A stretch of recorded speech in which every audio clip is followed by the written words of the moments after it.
इस वीडियो में हम लोग पढ़ने वाले क्लास 10th फिजिक्स चैप्टर 2 जिसका नाम है प्रकाश के अपवर्तन के अतिलघु उत्तरीय प्रश्न। ठीक है, एक से तो संपूर्ण 39 क्वेश्चन है, सब बताएंगे आपको। और जितने भी वीवीआई क्वेश्चन है ना, हम आपको तो वीडियो ही बताते चलेंगे कौन सा क्वेश्चन एग्जाम में आता है, कौन सा क्वेश्चन एग्जाम में नहीं आएगा। ध्यान दीजिएगा, फर्स्ट क्वेश्चन है कि जब प्रकाश एक माध्यम से दूसरे माध्यम में प्रवेश करती है तब प्रकाश की दिशा में परिवर्तन को क्या कहते हैं। देखिए प्रश्न, जो माध्यम होता है ना वो दो प्रकार का होता है, एक सघन माध्यम होता है, एक विरल माध्यम होता है। आगे हम आपको बताएंगे। ऐसे देखिए, ये मेरे पास एक सघन माध्यम है, एक विरल माध्यम है। ठीक है, तो देखिए जब भी मेरे पास प्रकाश एक माध्यम से दूसरे माध्यम प्रवेश करती है तो वो प्रकाश का अपवर्तन कहलाता है। तो फर्स्ट का आंसर क्या लिखिएगा, फिजिक्स चैप्टर 2 अतिलघु उत्तरीय, फर्स्ट का आंसर प्रश्न तो प्रकाश का अपवर्तन। ठीक है, ध्यान देंगे। नेक्स्ट क्वेश्चन है, जब प्रकाश की किरण विरल माध्यम जैसे हवा, दे दिया गया कि विरल माध्यम किसे कहेंगे, हवा, और सघन माध्यम जैसे कांच में जाती है तब अभिलंब की ओर मुड़ती है या अभिलंब से दूर मुड़ती है। देखिए बस तो सिंपल समझिए कि जो माध्यम होता है विरल और सघन, जैसे एक रूम में अगर आपको मेरे पास तो एक छोटा सा रूम है, उसमें अगर हम 10 लोग को भेज देंगे तो वहाँ पे जगह क्या होगा, तो बोलिएगा सर जी सघन होगा, यानी बहुत सटा सटा। ठीक है, अब विरल मतलब पास तो हटा, जैसे विरल में देखिए हवा दे दिया गया है, तो वही आपको लिखना है ना कि अभिलंब की ओर मुड़ती है। जब मेरे पास तो विरल से, याद रखिएगा, विरल माध्यम से सघन माध्यम में प्रवेश करेगी तो अभिलंब की ओर मुड़ती है। अभिलंब किसको बोलते हैं, तो ये जो लंब दिख रहा है मेरे पास तो ये अभिलंब हो गया। ठीक है, तो ध्यान दीजिएगा, इसका लिखेंगे आंसर क्या, अभिलंब की ओर मुड़ती है। चलिए प्रश्न तो थर्ड नंबर क्वेश्चन है, जब प्रकाश एक किरण माध्यम दे दिया गया है 1 से माध्यम 2 में जाती है तब वह अभिलंब से दूर मुड़ जाती है। दोनों में से कौन सा माध्यम प्रकाश ये रूप से अधिक सघन है। ठीक है, तो देखिए तीसरा के लिए ही आपको हम बता दिए हैं। देखिए प्रश्न तो ये है ना जो सघन माध्यम है, माध्यम 1 और ये माध्यम 2। तो जब मेरे पास तो प्रकाश किरण देखिए सघन से विरल में प्रवेश करता है, ठीक है, तो इसको लिखिएगा माध्यम 1 सघन होगा। इसका आंसर क्या होगा, माध्यम 1 की ओर। चलिए ध्यान देंगे। क्वेश्चन नंबर 4, वायु में प्रकाश 1 सेकंड में लगभग कितनी दूरी तय करते हैं। ये मोस्ट वीवीआई क्वेश्चन है, लेकिन आपको एग्जाम में पूछा जाता है कि निर्वात में प्रकाश की चाल कितनी होती है, कई बार पूछा गया है। ठीक है ना, तो देखिए मेरे पास तो इसका लिखिएगा 3 × 10⁸ मीटर प्रति सेकंड, ये आपको कहीं कहीं मिल जाएगा 3 लाख किलोमीटर प्रति सेकंड। चलिए सबसे ज़्यादा आपको यही देखने के लिए मिलता है। और देखिए यहाँ पर भी वीवीआई क्वेश्चन किया हुआ है, तो आप इसको तो मेरे पास तो अभी याद कर लीजिए कि निर्वात में प्रकाश की चाल कितना होता है, 3 × 10⁸ मीटर प्रति सेकेंड। चलिए जी 5 नंबर क्वेश्चन देखिए, स्नेल का नियम क्या है। तो बहुत ही अच्छा क्वेश्चन है, ये भी क्वेश्चन पास तो एग्जाम में कई बार आए हैं। देखिए जो प्रकाश के अपवर्तन के 2 नियम होता है ना, उसी को एक स्नेल का नियम कहते हैं। तो इसमें आपको ये लिखना है कि नहीं, 2 माध्यम और, तो इतना छोड़ दीजिए, आप यहाँ से लिखिएगा प्रकाश के किसी विशेष वर्ण मतलब क्या होता है, रंग के लिए आपतन कोण की जया मतलब पास तो साइन को बोलते हैं। ये जो साइन थीटा आप लोग पढ़ते होंगे मैथ, उसी को जया बोला जाता है। तो ध्यान दीजिएगा कि यहाँ से आपको लिखना है कि प्रकाश के किसी विशेष वर्ण के लिए आपतन कोण की जया और अपवर्तन कोण की जया का अनुपात एक नियतांक होता है, जिसे हम पास तो म्यू से सूचित करते हैं। ठीक है, इसको आप लोग इस प्रकार में, जिसे म्यू से सूचित करते हैं, इसीलिए साइन आई बटा साइन आर एक क्या है, नियतांक है। पास तो ये ऑब्जेक्टिव में आपको कई बार पूछा गया कि स्नेल का नियम क्या है। ठीक ना, तो यहाँ से आप लोग याद रखिएगा। क्वेश्चन नंबर 6 है, अपवर्तनांक को परिभाषा दें। देखिए अपवर्तनांक की परिभाषा बहुत सिंपल है, लिखना है आपको कि पहले माध्यम में प्रकाश की चाल तथा दूसरे माध्यम में प्रकाश की चाल के अनुपात को ही अपवर्तनांक कहते हैं। अनुपात मतलब बटा, तो आप लिख सकते हैं ऐसे कि पहले माध्यम, ये कोई जरूरी नहीं है, माध्यम में प्रकाश की चाल, ठीक है, फिर नीचे से लिख लेंगे दूसरे माध्यम में प्रकाश की चाल, और यही दोनों के अनुपात को ही तो क्या कहते हैं, अपवर्तनांक कहते हैं।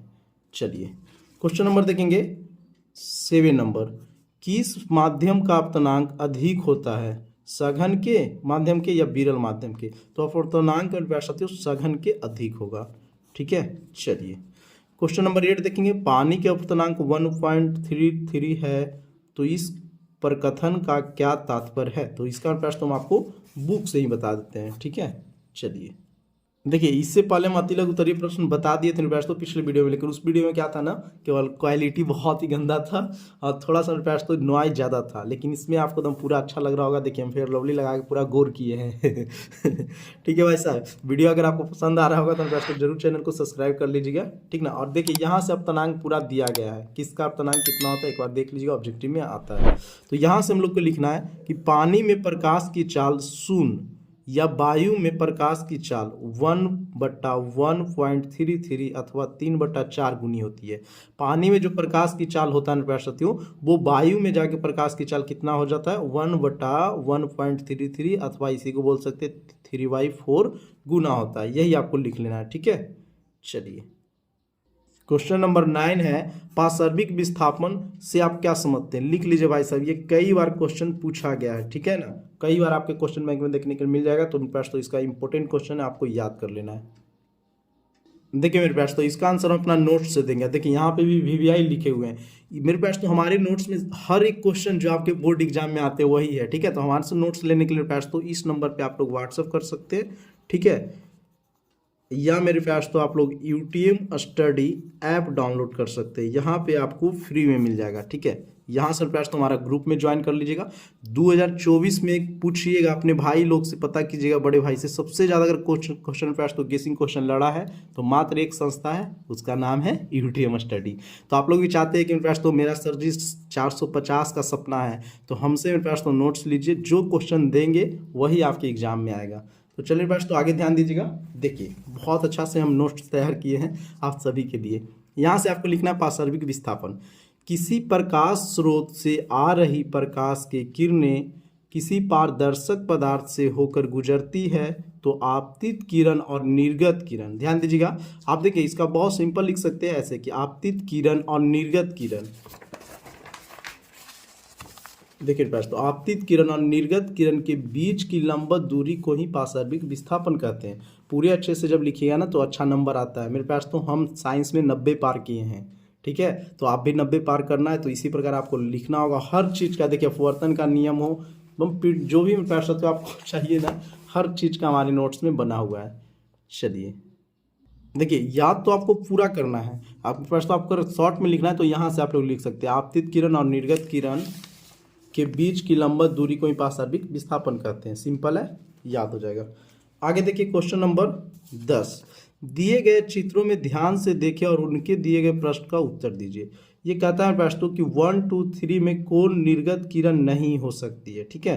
तो ये प्रश्न तो 1, 2 निर्गत किरण नहीं है, इसका आंसर दिया गया है।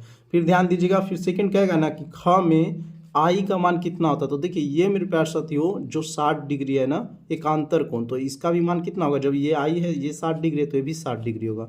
तो सेकंड का आंसर 60 डिग्री होगा। चलिए देखिए मेरे प्यार साथियों, तो इसका फर्स्ट का संकेत में आपको दे दिया गया था, का आंसर कि 1, 2 और ख का 60 डिग्री। थर्ड नंबर है कि मैं सिल्ली से या पट्टी से होकर गुजरने वाली किरण को आरेख कैसा होगा दर्शाएं। तो वो मेरे पास तो होगा सीधी रेखा में, ठीक है, आपको लिख लेना सीधी रेखा में। फिर देखिए नेक्स्ट क्वेश्चन है कि लेंस कितने प्रकार के होते हैं। तो लेंस मेरे पास तो 2 प्रकार के होते हैं, ठीक है। चलिए आपको बोलिएगा सर जी लिख भी ले, तो अवतल लेंस और उत्तल लेंस, इस प्रकार लिख लीजिएगा। ध्यान दीजिए लेंस के मुख्य अक्ष की परिभाषा देते हैं। देखिए मेरे पास तो ये हम आपको पिछले क्लास में बताए थे, ठीक है। प्रकाश के अपवर्तन अगर नहीं देखे होंगे तो जरूर देख लीजिए, क्योंकि जितना भी वीवीआई क्वेश्चन करते हैं ना उतनी एग्जाम में आपका आएगा। विश्वास कीजिए, विश्वास पे दुनिया टिका है ना जी देखिए तो हम उस क्लास में बताए थे दोस्तों कि प्रधान अक्ष को ही क्या कहते हैं, बताइए फटाफट।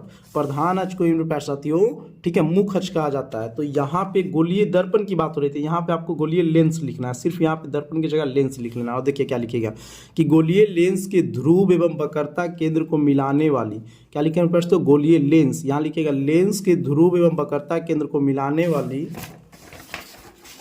ठीक है, रेखा को प्रधान अक्ष या मुख्य अक्ष भी कहते हैं। बस देखिए उसी को दिया गया ना कि प्रधान अक्ष या मुख्य अक्ष भी कहते हैं।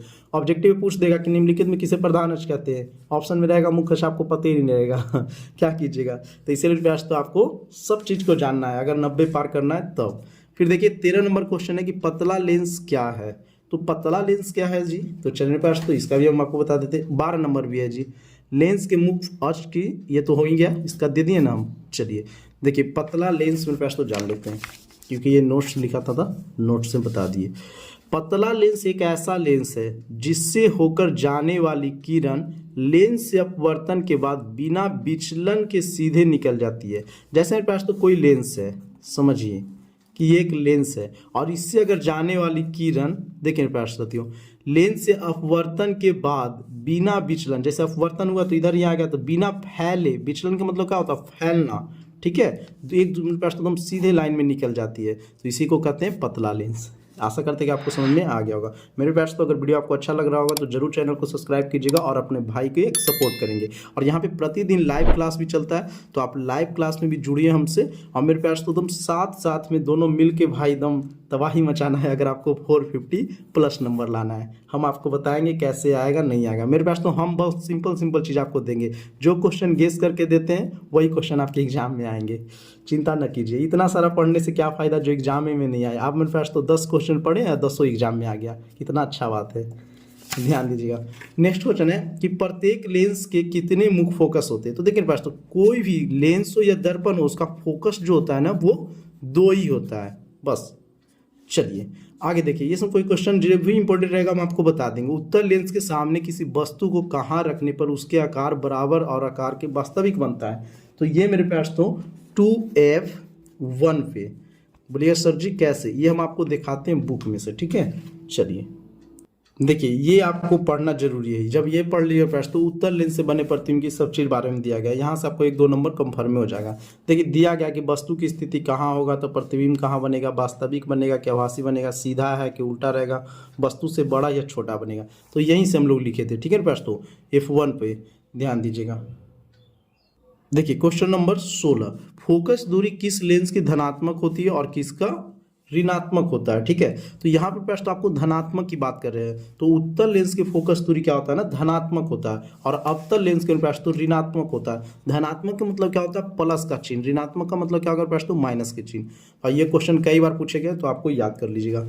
फिर नेक्स्ट क्वेश्चन है कि जिस माध्यम में अपतनांक कम होता है उसमें प्रकाश की चाल कम होती है या अधिक होती है, तो अधिक होगा, ठीक है। चलिए फिर 18 नंबर देखिए, किस लेंस को अभिसारी लेंस कहते हैं। मोस्ट वीवीआई क्वेश्चन मेरे पास साथियों, और ये आपके सब्जेक्टिव में आता है, और इसका सब्जेक्टिव में हम बता देंगे आपको। हम अपना नोट्स के द्वारा अगर हमसे लेते हैं पास तो उसमें सारा क्वेश्चन आपको मिल जाएगा।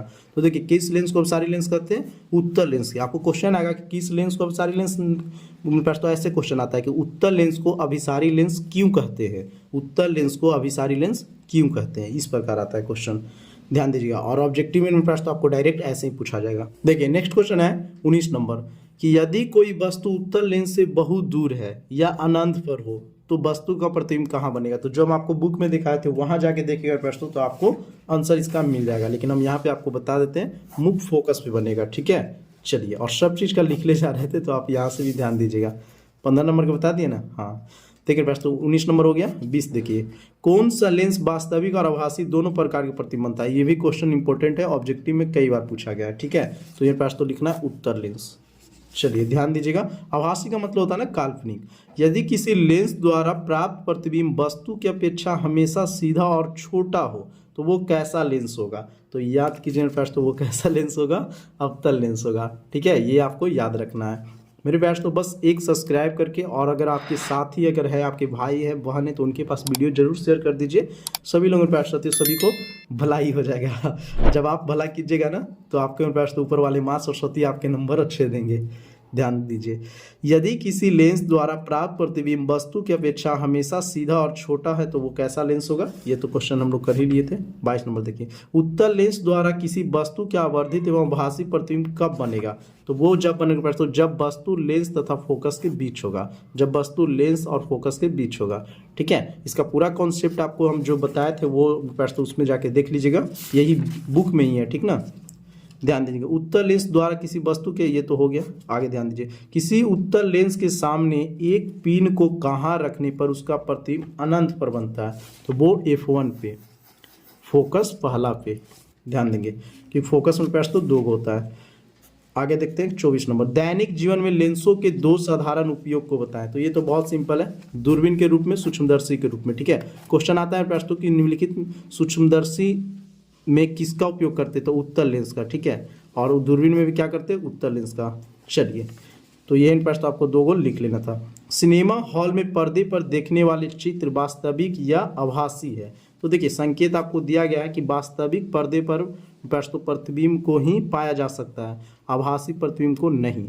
क्वेश्चन आता है प्रश्नों कि वास्तविक प्रतिबिंब को पर्दे पर प्राप्त किया जा सकता है लेकिन काल्पनिक प्रतिबिंब को पर्दे पर प्राप्त नहीं किया जा सकता है। तो जो सिनेमा हॉल में रहता है ना वो कैसा रहता है, वास्तविक रहता है, याद रखिएगा वास्तविक।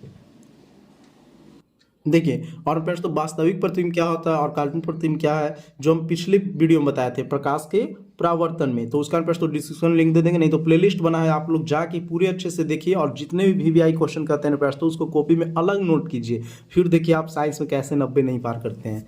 देखिए प्रश्न 26 नंबर है, किसी उत्तल लेंस द्वारा वस्तु के आभासी एवं आवर्धी प्रतिबिंब बनाने हेतु वस्तु की स्थिति कहाँ होनी चाहिए। तो दे दिया गया है कि उत्तल लेंस और उसके फोकस के बीच होना चाहिए।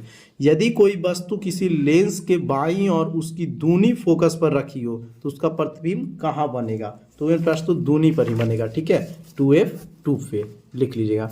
आगे देखेंगे क्वेश्चन नंबर 28, एक पतले लेंस की फोकस दूरी f है और देखिए -10 सेंटीमीटर है। तो ये उत्तल लेंस होगा या अवतल लेंस होगा। तो मेरे पास तो याद कीजिए यहाँ पे हम आपको बताए थे कि धनात्मक और ऋणात्मक की बात किए थे, ठीक है। कौन सा क्वेश्चन पास तो धनात्मक और ऋणात्मक की बात किए थे, ध्यान दीजिए। यहाँ पे फोकस दूरी किस लेंस को धनात्मक होता है, तो उत्तल लेंस के धनात्मक मतलब प्लस, और यहाँ पे आपको देखने के लिए क्या मिल रहा है माइनस, तो इसका हो जाएगा अवतल लेंस। ऐसे ही तो याद किया जाता है, ठीक है। देखिए माइनस दिख रहा है ना, यानी प्रश्न तो अवतल लेंस होगा, और यहीं पे अगर +10 की बात करें तो उत्तल लेंस होगा। चलिए देखिए 29 नंबर क्वेश्चन है कि लेंस के किसी वस्तु के यू प्रतिबिंब इतना प्रश्न, इसका फोकस दूरी क्या संबंध है, ठीक है। ये 5 नंबर में क्वेश्चन आता है सिद्ध करने के लिए। आप पिछले जो वीडियो बनाए थे ना उसमें आंसर जानते हैं क्या हो गया था भाई साहब, मिस्टेक से 29 वाला 30 में बता दिए थे और 30 वाला 29 में बता दिए थे। तो इसीलिए प्रश्न आप लोग के लिए मुझे लगा कि एकदम फ्रेश वीडियो आना चाहिए। देखिए तो आपके लिए फिर से मेहनत किए हैं, और याद रखिए सिद्ध करने में आता है क्वेश्चन प्रश्न, तो देखिए कितना नंबर का, 5 नंबर आपको दिलाएगा। तो अगर आपको सिद्ध नहीं करने आता है भाई साहब तो हमारे चैनल पे बताया गया है, नहीं तो हमसे जुड़िए, हम लाइव में आपको बता देंगे प्रश्न, तो ठीक है। चलिए इसके लिए क्या करना होगा, आपको चैनल को सब्सक्राइब करना होगा। और इतने मेहनत हम करते हैं प्रश्न तो बहुत सारे बच्चे देखते हैं, लगभग हर वीडियो पे मतलब अच्छा खासा व्यू आप लोग ले जाते हैं, इतना प्यार करते हैं, लेकिन सब्सक्राइब ही नहीं करते, पता नहीं क्या दुश्मनी है। चलिए फटाफट में प्रश्न तो सब्सक्राइब कर दीजिए। आगे सबसे पहले देखिए 30 नंबर, किसी लेंस से किसी वस्तु की दूरी u है, प्रतिबिंब दूरी और लेंस के द्वारा आवर्धन के फॉर्मूला आपको हम बताए थे, m में क्या संबंध होता है। तो देखिए ये आपको लिख लेना है। चलिए प्रश्न नेक्स्ट क्वेश्चन, किसी लेंस की फोकस दूरी उसकी क्षमता में क्या संबंध है। मेरे प्यार साथियों देखिए जो लेंस की फोकस दूरी होता है और क्षमता होता है एक दूसरे के व्युत्क्रमानुपाती होता है। जब लेंस की फोकस दूरी बढ़ेगा तो इसका क्षमता घटता है, और क्षमता जब बढ़ेगा तो फोकस दूरी प्रश्न तो घटेगा, ठीक है। तो P बराबर 1/f। चलिए नेक्स्ट क्वेश्चन है, लेंस की क्षमता कैसा है मात्रक। मोस्ट वीवीआई क्वेश्चन प्रश्न तो आप सेट उठा के देख लीजिए, कम से कम ना हर सेट में पूछा गया है, ठीक है। तो ध्यान दीजिएगा कभी कभी आपको मीटर इनवर्स 1 मिल जाएगा, और इसी को प्रश्न तो डायऑप्टर भी कहते हैं। तो लेंस की क्षमता क्या होगा, डायऑप्टर या मीटर इनवर्स 1। क्वेश्चन नंबर 33, किसी व्यक्ति के चश्मे में लगे लेंस की क्षमता देखिए प्लस में है, तो आपको याद हो गया होगा सर जी कैसा होगा, उत्तल लेंस होगा, और यहीं पे माइनस की बात होता तो अवतल लेंस होता, ठीक है। ऐसे हम यहाँ पे लिख दिए हैं, यहाँ से भी आप लोग लिख सकते हैं। नेक्स्ट क्वेश्चन, किसी उत्तल लेंस के आधा भाग काले कागज से ढक दिया गया है, यह मेरे पास तो लेंस किसी वस्तु का पूरा प्रतिबिंब बना सकता है। तो हाँ देखिए भाई साहब नेक्स्ट क्वेश्चन है कि लेंस प्रतिबिंब कैसे बनाते हैं। तो देखिए लेंस प्रकाश के अपवर्तन द्वारा प्रतिबिंब बनाते हैं, तो आप लोग लिख लीजिएगा, अति लघु तो ये तो है। देखिए 36 नंबर, किसी लेंस की क्षमता 1 डायोप्टर, तो इसे को परिभाषित करें। तो यहाँ पे प्रश्न आपको दिया गया 1 डायोप्टर उत्तल लेंस की क्षमता जिसकी फोकस दूरी 1 मीटर हो, या 1D बराबर प्रश्न तो आपको लिख लेना है, ठीक है, संकेत में दिया गया है। आगे देखते हैं 37 नंबर, 2 मीटर फोकस दूरी वाले अवतल।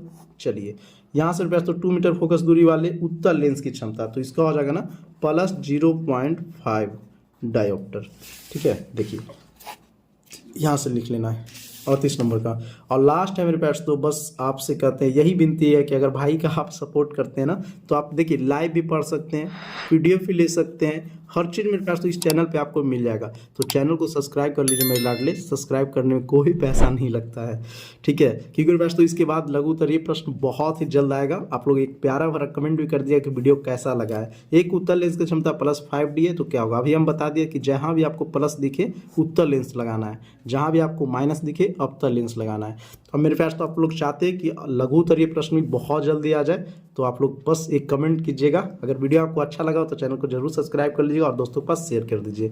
मिलते हैं पास हम लोग नेक्स्ट वीडियो में, तब तक के लिए जय हिंद जय भारत।